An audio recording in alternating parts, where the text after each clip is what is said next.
Hello and welcome to this video on a great tip on using this thing called ChatGPT for college English classes.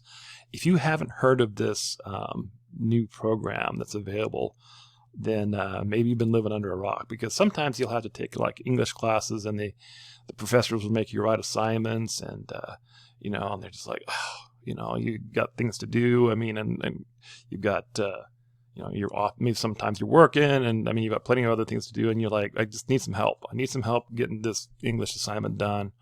And, there's got to be some help. And the teacher said, look, you can't copy somebody else's work. And you're like, okay, fine. Well, what am I going to do?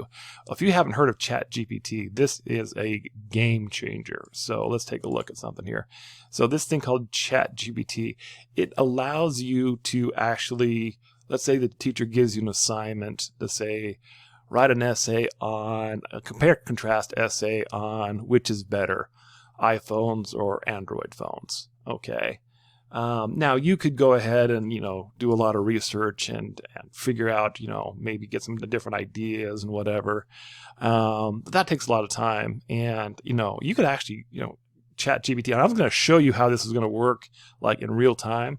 But when I went to because I've seen it, people use it, I went to create an account and it wouldn't let me, because it's so busy and so many people have been using this that I couldn't even get in to do an account to show you how this works. Okay, so it's like, wow, okay, so I could just tell ChatGPT, what would be an example of an essay, a compare contrast essay where you could compare Android phones to, iPhones.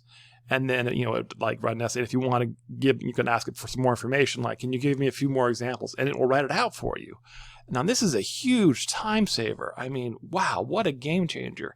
So, but there's something that a lot of people don't know about ChatGPT that is, that'll just blow your mind. And so this is what this video is going to show you. Okay. So the number one tip for using ChatGPT in English classes, and seriously, this is worth its weight in gold, okay?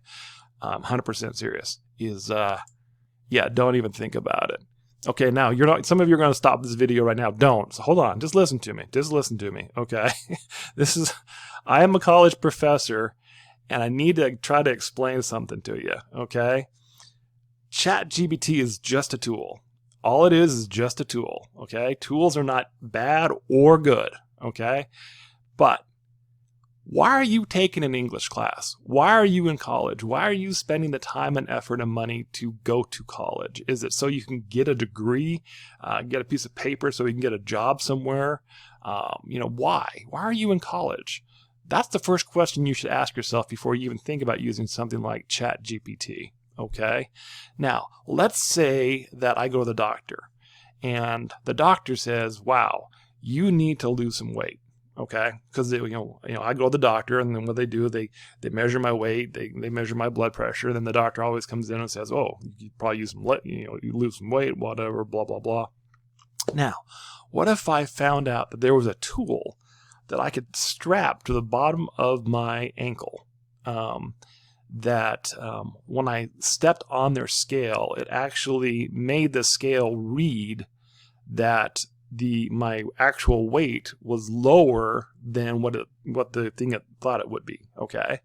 And so it's like, well, instead of actually me doing all the hard work to lose the weight, what if there was a device that I could just put on my ankle, hide it under my pants, or whatever, and when I go to step on the scale, it shows that I'm weighing a lot less than I am, and the doctor say, wow, congratulations, Now, the doctor's not going to give me grief, but I haven't lost any weight. I haven't done anything. I've just found a workaround for it, okay? I haven't put the time and effort, and I haven't, therefore, bettered myself. There's a reason the doctor's saying to lose weight.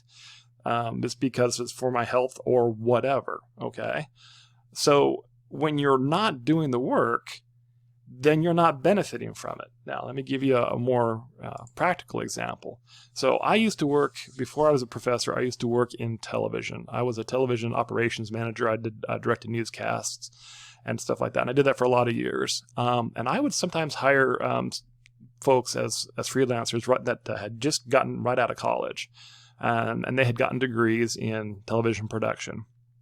And, so we would go and we'd bring them in and would, try them out. And there was, it was clear that there were a number of students that absolutely had no idea what they were doing. They had no clue. They had a degree. They had a degree that said they graduated and, they had a degree in television production. But when it came time to doing the practical applications of actually doing it, they didn't do it. They didn't have the skills. And more than likely what they did in school was do the least amount of possible, find workarounds and cheats, and then when it came time for them to actually need those skills, they couldn't do it. And they didn't last. So a degree can get you a job, but knowing the skills will actually help you keep the job. So keep that in mind, because really the whole goal of writing papers and doing research is to better you as an individual. You are going to learn and you are going to grow as an individual. It is to help you become a better you. Now, when you use a tool like ChatGPT to do things that you should be doing yourself to improve you, you are missing out on that opportunity. Okay. Again, if I'd say, look, oh yeah, look, I can show you, look, I'll step on the scale and it shows you that I've lost weight. But if I haven't really lost the weight, then I'm putting myself at risk. Oh yeah, I have this degree that shows you that I can do television production, but when it comes down to do it, I really can't do it. The whole idea of writing papers is you learn while you were in the act of writing. That is the key. You have these questions that you have to do, and while you are writing, ideas will come to you, and therefore that's when you learn and that's when you improve as a person. By having GPT or whatever other tool do this for you, you are not going through this process. You're not bettering yourself.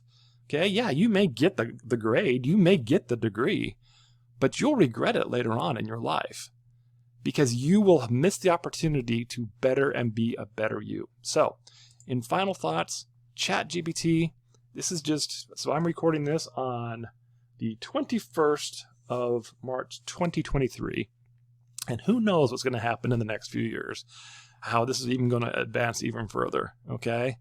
But I'm telling you that when it comes down to the basics, if you're going to go to college, if you're trying to get an education, you should be doing it to better yourself and make you a better you.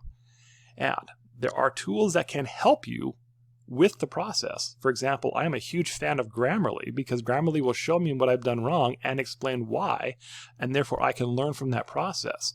But it's not doing it for me, okay? I'm a fan of using a calculator in certain math situations because sometimes all I need to know is the final answer. I don't have to manually add up everyone's grades at the end of the semester. I still should know how to do basic math. Those tools are good.